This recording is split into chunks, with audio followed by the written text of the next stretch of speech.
மக்களே, காஞ்சிபுரத்தில் வேலூர்ல எல்லாம் நம்மளோட விஷனை பத்தி சொன்னோம் இல்லையா? அதே மாதிரி இங்கேயும் சில விஷன்ஸை சொல்லணும். இது மற்றவங்க மாதிரி தேர்தல் வாக்குறுதின்னு சொல்லி ஏமாத்துறது கிடையாது. நம்மளை நம்புற மக்களுக்கு நம்பிக்கை தர்றது. நம்ம ஆட்சிக்கு வந்ததும் இதெல்லாம் செய்ய நடவடிக்கை எடுப்போம்னு சொல்றது. டெல்டா விவசாயிகள் சமீபத்தில் கூட உரத்தட்டுப்பாட்டை சந்திச்சிங்கல்ல. சில பேர் உரத்தை பதுக்கி வச்சு அதிக விலைக்கு வித்ததா நியூஸ்லாம் கூட வந்துச்சு. நம்ம டிவிக்கு ஆட்சி வந்ததும் உரத்தட்டுப்பாடு இல்லாம பார்த்துக்குவோம். 5 ஏக்கர் வரை நிலமுள்ள விவசாயிகள் வேளாண் கூட்டுறவு வங்கிகளில் வாங்கிய பயிர்க்கடன் முழுமையாக ரத்து செய்வதற்கும்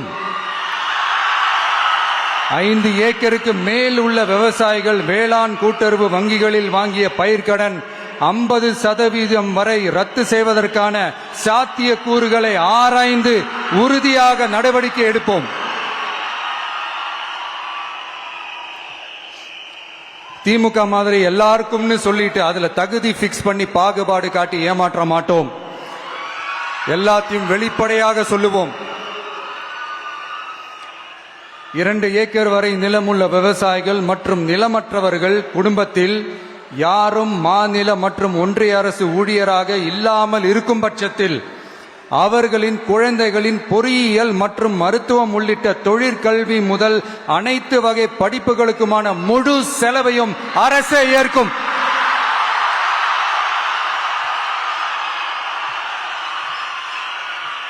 விவசாயிகளின் விருப்பத்திற்கு எதிராக எந்த திட்டமாக இருந்தாலும், ஒன்றிய அரசின் நெருக்கடியே இருந்தாலும் அந்த திட்டத்தை உங்களுடைய டிவிகே ஆட்சி முழுமையாக நிராகரிக்கும். எப்போதும் விவசாயிகளின் பக்கமே நம் ஆட்சி நிற்கும்.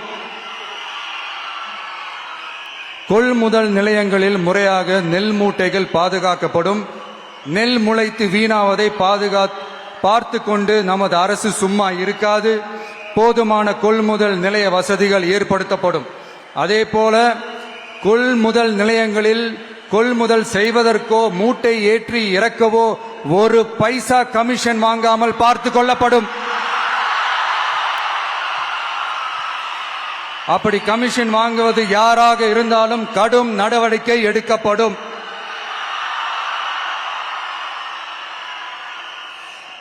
ஐநூறு ரேஷன் கார்டுகளுக்கு 1 ரேஷன் கடை என்ற வரையறை நிர்ணயிக்கப்படும். கிராமங்களிலும் எடையாளர் நியமிக்கப்படுவார்.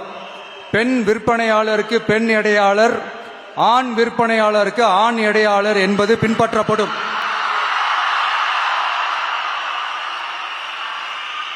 ரேஷன் கடைகளில் அரிசி தவிர அனைத்து பொருள்களும் பாக்கெட் செய்து விநியோகிக்கப்படும்.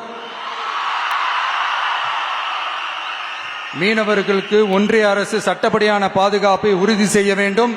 அதற்கான உண்மையான உணர்வுபூர்வமான அழுத்தத்தை ஒன்றிய அரசுக்கு நமது டிவிக்கு அரசு கொடுக்கும். நான் மீண்டும் சொல்றேன். கல்வி, மருத்துவம், ரேஷன், குடிநீர், சாலை வசதி, பஸ் வசதி, இது மாதிரி அடிப்படை விஷயங்களுக்காகத்தான் நம் அரசு முதல்ல முக்கியத்துவம் கொடுக்கும். எனக்கு நம்மளோட குழந்தைகள், நம்ம பெண்கள், நம்ம இளைஞர்கள் லைஃபுக்கு முன்னுரிமை கொடுக்கணும். அரசு வேலை வாய்ப்புகள் மட்டும் இல்லாம தனியார் வேலை வாய்ப்புகளுக்கான வழியையும் உத்தரவாதத்தையும் உருவாக்கணும். அப்படி நாம உருவாக்கிட்டாலே அவங்களுக்கான ரூட்டை நம்ம இளைஞர்கள் அவங்களே தேர்ந்தெடுத்துப்பாங்க. இத்தனை கோடி அத்தனை கோடி ஒப்பந்தம்னு சொல்லி விளம்பரம் மட்டும் செய்யாம உண்மையான ஒப்பந்தம் போட்டு வெள்ளை அறிக்கை வெளியிட்டு அதை செயல்படுத்தினாலே போதும், எல்லாம் தன்னாலே நடக்கும்.